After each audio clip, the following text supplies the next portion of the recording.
Hello दोस्तों, मैं हूं गुंजन सिंह। स्वागत है आपका आपके अपने चैनल टारगेट विद हिंदी में। जैसा कि आपको वीडियो के माध्यम से अवगत कराया गया था कि आज से हम ऑनलाइन क्लासेस शुरू कर रहे हैं, जिसमें हम हिंदी की तैयारी करेंगे। इस माध्यम से आपको हिंदी की बहुत ही सरल तरीके से टॉपिक वाइज टॉपिक क्रमबद्ध तरीके से तैयारी कराई जाएगी। आज हमारी पहली क्लास है।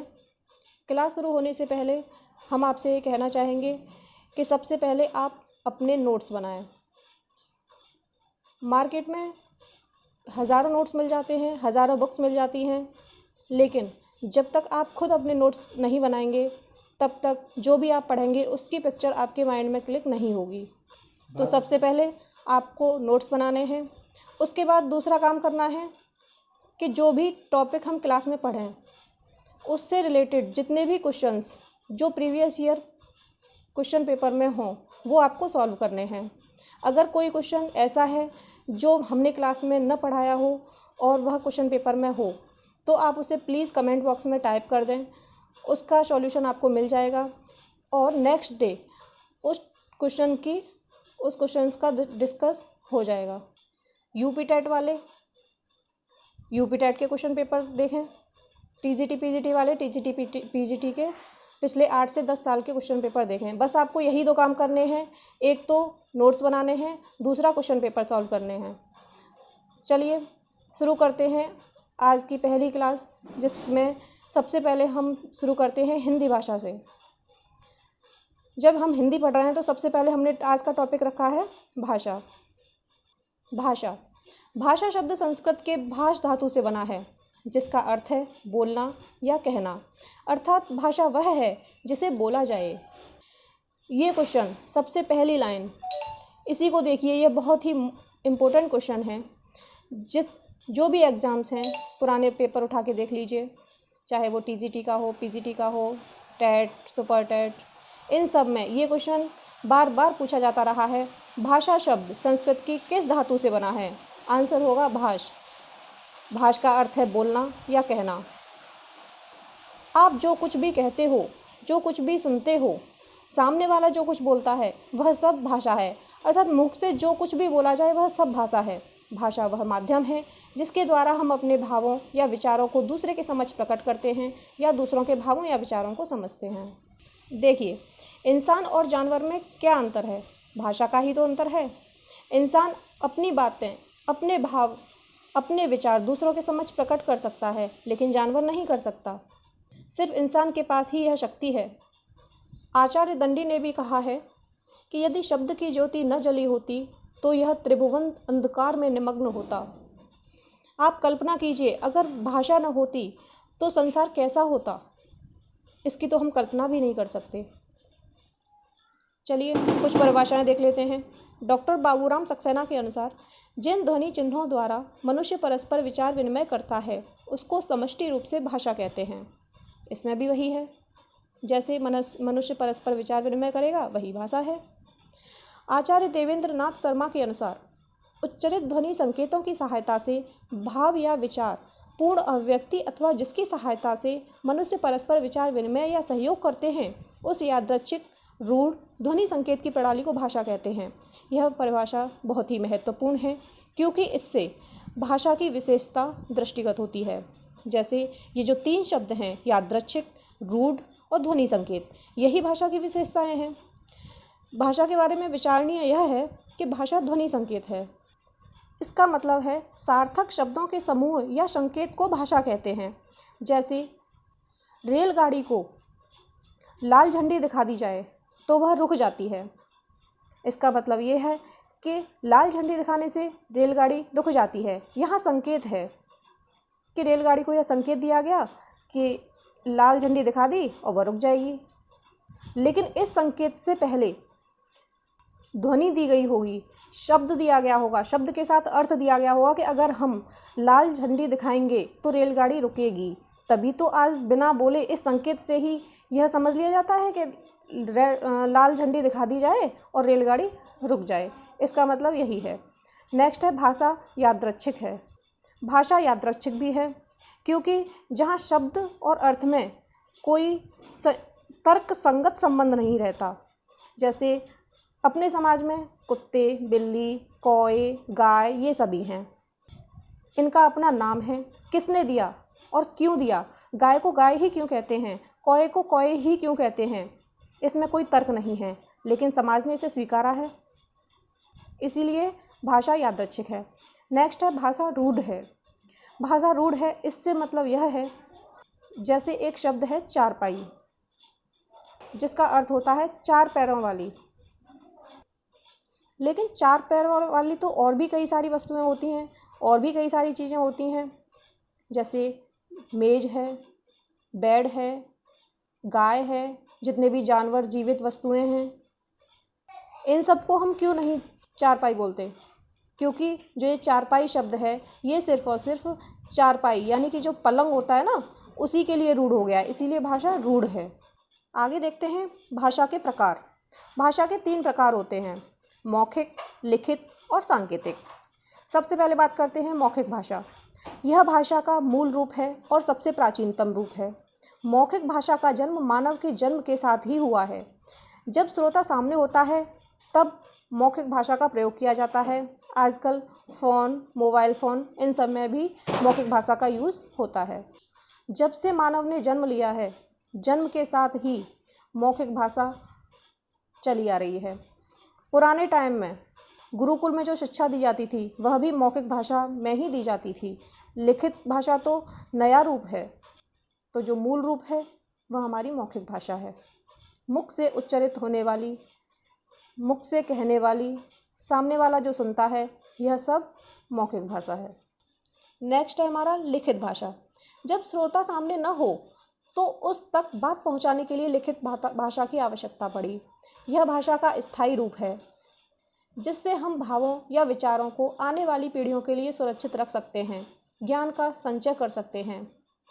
पहले जो शिक्षा दी जाती थी वह मौखिक भाषा में दी जाती थी। गुरु शिक्षा देता था मौखिक रूप से और बच्चा उसे कंठस्थ कर लेता था। इस तरह से वह आगे की पीढ़ी दर पीढ़ी चलती रहती थी। लेकिन जो ज्ञान का संचय हुआ वो लिखित भाषा के रूप में ही हुआ, अर्थात लिखकर जो बात प्रकट की जाए या लिखी हुई बात को पढ़ा जाए, वह लिखित भाषा है। लेकिन अगर ये देखा जाए कि भाषा का मूल और प्राचीन रूप कौन सा है, तो आंसर होगा आपका मौखिक। लिखित रूप बाद में विकसित हुआ, इसीलिए हम कह सकते हैं कि भाषा का मौखिक रूप प्रधान रूप है और लिखित रूप गौण। यदि आपसे क्वेश्चन पेपर में यह पूछा जाए कि भाषा का प्रधान रूप कौन सा है, तो आप लिखित रूप नहीं मौखिक रूप बोलेंगे, क्योंकि मौखिक रूप ही प्रधान है, क्योंकि यह मानव के जन्म के साथ ही चला आ रहा है। नेक्स्ट है सांकेतिक भाषा।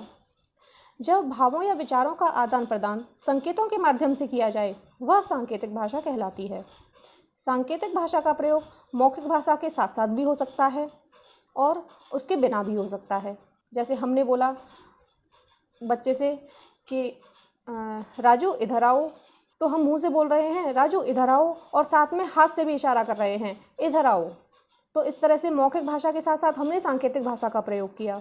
वहीं अगर हम मुंह से न बोलें, रामू इधर आओ हम न बोलें, सिर्फ हाथ से इशारा करें इधर आओ, इधर आने के लिए हाथ से इशारा करें, तो वह सांकेतिक भाषा कहलाएगी। तो इस तरह से मौखिक भाषा के साथ साथ भी सांकेतिक भाषा का प्रयोग होता है और उसके बिना भी कर सकते हैं।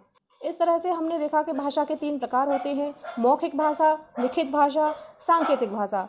मुंह से बोली जाने वाली भाषा मौखिक भाषा कहलाती है तथा लिखकर प्रकट करने वाली या पढ़ने वाली भाषा लिखित भाषा कहलाती है, और संकेतों के माध्यम से प्रकट की जाए वह सांकेतिक भाषा कहलाती है। आगे हम देखते हैं भाषा की इकाई। भाषा की इकाई में 5 चरण दिए गए हैं: ध्वनि, वर्ण, शब्द, पद और वाक्य। भाषा की सबसे छोटी मौखिक इकाई ध्वनि होती है। कोई भी ध्वनि जैसे क, म, ये सब क्या है? यह सब भाषा की सबसे छोटी मौखिक इकाई है। सेकंड है वर्ण। भाषा की सबसे छोटी लिखित इकाई, वही क वही म अगर हमने लिख दिया तो वह वर्ण है। यानी कि मुख से बोले जाने वाली सबसे छोटी इकाई ध्वनि है और लिख दिया तो वह वर्ण बन जाएगी। नेक्स्ट है शब्द। शब्द है भाषा की सबसे छोटी सार्थक इकाई। जैसे क म ल, क म ल, जहाँ वर्णों को जोड़कर एक शब्द बना दिया जाए तो वहाँ भाषा की सबसे छोटी सार्थक इकाई हो जाती है। लेकिन उसका अर्थ निकलना चाहिए। कमल की जगह पे अगर हम ल म क कर देंगे तो उसका तो कोई अर्थ नहीं है ना, तो वो निरर्थक शब्द है। तो भाषा की सबसे छोटी सार्थक इकाई पूछा जाए तो वह शब्द है। जैसे कि क म ल, इन तीनों को जोड़ दिया जाए, इन तीनों वर्णों को जोड़ दिया जाए तो एक नया शब्द बनेगा कमल, जिसका अर्थ है जो फूल है, फूल की तरफ इंगित किया जा रहा है। नेक्स्ट है पद। पद और शब्द, इन दोनों में क्या अंतर है? शब्द ही पद है, लेकिन शब्द जैसे राम, राम क्या है? एक शब्द है। लेकिन अगर वही शब्द एक वाक्य में रख जाए, वाक्य में रखे जाने की योग्यता प्राप्त कर चुका हो, वह शब्द पद कहलाता है। जैसे राम बोला तो राम क्या हुआ? शब्द हुआ। लेकिन अगर बोला जाए कि राम विद्यालय जाता है तो यह वाक्य, राम जो शब्द है ये वाक्य में आया है, इसीलिए राम पद हो गया। नेक्स्ट है वाक्य। जो वाक्य है वह भाषा की पूर्ण या पूर्णतम इकाई है। जो एक वाक्य है, अब आप देख सकते हैं कि एक वाक्य क्या किस किस से मिलकर बनता है। सबसे पहले ध्वनि होती है जो मुख से उच्चारित होती है, उसके बाद में लिखित रूप में होती है सबसे छोटी ध्वनि, वह वर्ण होती है। उसके बाद शब्द होता है। शब्द जब वाक्य में रखे जाने की योग्यता प्राप्त कर चुका होता है तो वह पद कहलाता है। और वही पद सार्थक क्रम में रख दिए जाएं तो वह भाषा की पूर्णतम इकाई कहलाते हैं, यानी कि वाक्य कहलाते हैं। सबसे ज़्यादा स्टूडेंट्स इन्हीं क्वेश्चंस को गलत करके आते हैं। ध्वनि और वर्ण, इन दोनों का जो अंतर है यह नहीं समझ पाते हैं। एग्ज़ाम में पूछा जाता है भाषा की सबसे छोटी मौखिक इकाई, तो वो वर्ण कर देते हैं। भाषा की सबसे छोटी लिखित इकाई ध्वनि कर देते हैं। उन्हें इन दोनों में अंतर नहीं पता। तो इसको हम ऐसे समझ सकते हैं, ध्वनि मतलब मुंह से जो ध्वनि निकलती है, आहट होती है, आवाज़ निकलती है, तो ध्वनि हो गई कि वो मौखिक इकाई है। और वहीं अगर हम लिख दें, वर्णमाला क्या है? लिखित रूप ही तो है, तो भाषा की सबसे छोटी लिखित इकाई वर्ण। इनके बारे में हम बेसिक तो बता दिया है, ध्वनि, वर्ण, शब्द, पद, वाक्य, इनके बारे में डिटेल से हम आगे आने वाले चैप्टर में पढ़ेंगे। जैसे ये देखिए, शब्द और पद में अंतर बताया है। शब्द हैं राम, श्याम, विद्यालय, ये सभी शब्द हैं। इनका अर्थ भी है, सबसे छोटी सार्थक इकाई है। वहीं अगर पद देखा जाए तो पद में भी राम है, अयोध्या है, वापस है, आए हैं। लेकिन ये सब शब्द हैं, इनको पद क्यों बोला गया?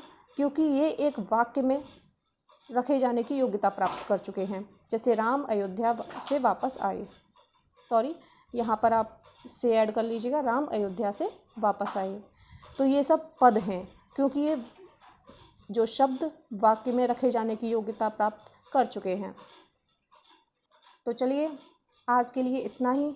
आज पहली क्लास थी, कल से थोड़ा सा टाइम और बढ़ा देंगे। एक बार फिर से देख लेते हैं हमने क्या क्या पढ़ा। हमने पढ़ा भाषा क्या होती है।